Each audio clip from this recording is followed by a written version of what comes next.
the overdoses, like the fentanyl overdoses on Rikers now, was that happening? I know there wasn't fentanyl back in like 2007 when you went in. Yeah. But were kids like ODing? Nah, kids will smoke like tobacco, marijuana. Yeah. Like 16, 17, and 19. But now it's like K2. Have you seen that? Have you seen that article? This drug K2, which is like synthetic weed. Yeah, I remember when first K2 was being brought into the prison system.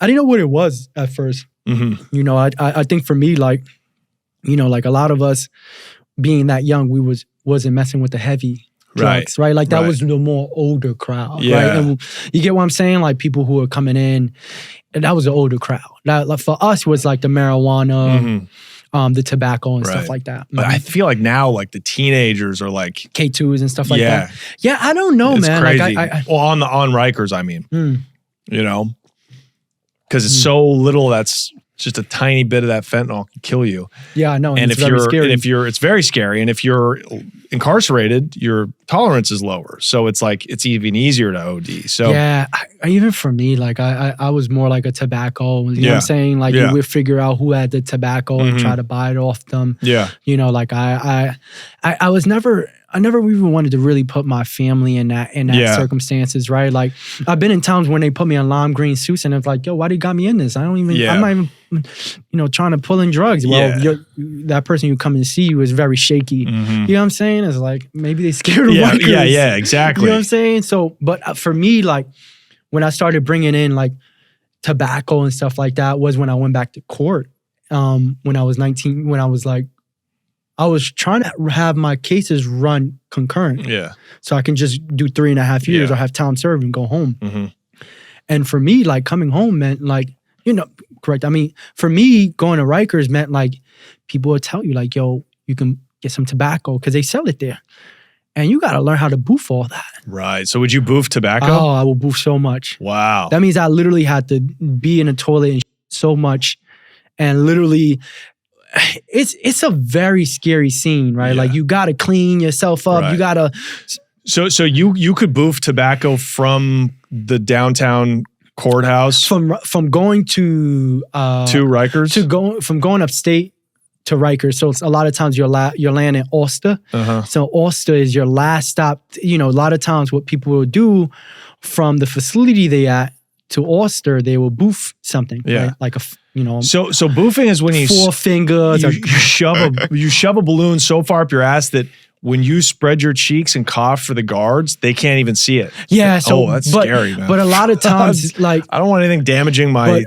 But it was different for us because we got our hands on fingers. So fingers was like something like this. So you fold up the tobacco as much as you can, and then you got to figure out if you can boof that. If you can't, you got to like take a little bit more tobacco, right? And then from there, like say, okay, I can't boof this. Damn. And like literally, like people would say, yo, you going back to Rikers, man, you better boof something. Yeah.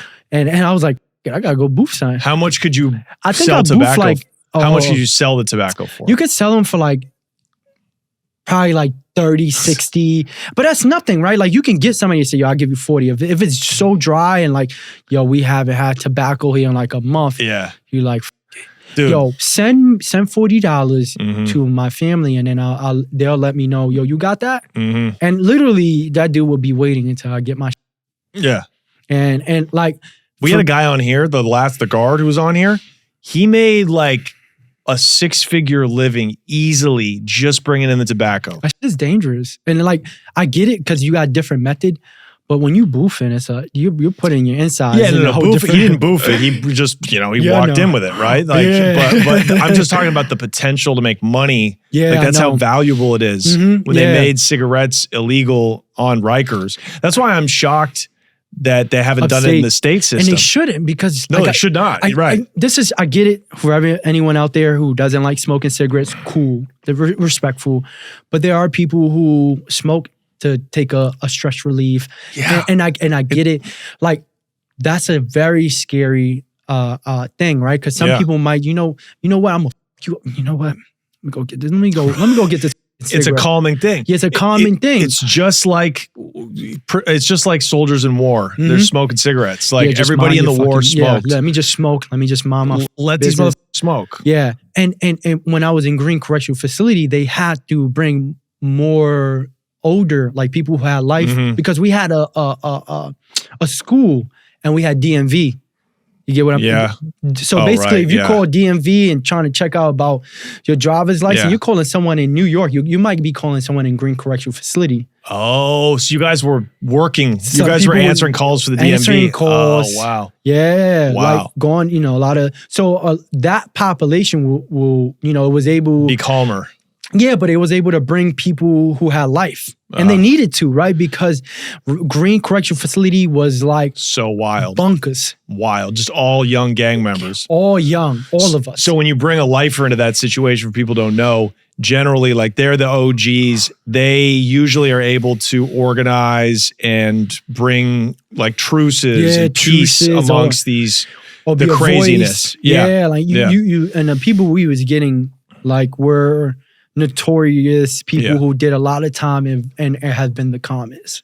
So they already was wow, in 30 years they come down. You know what it is? It's age. If people from the hood can just survive past 25, not get locked up or get killed or have something crazy happen to them at a place like Rikers, everybody just naturally calms down. Yeah. Males, their testosterone, like their brain gets fully developed.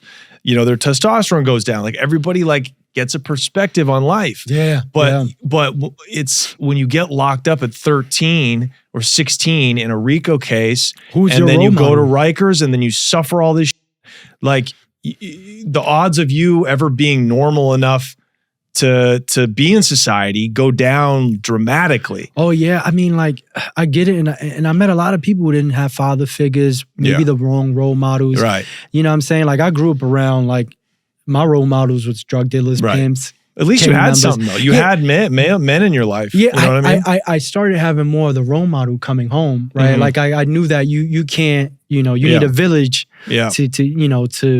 to help you, and that was like that process.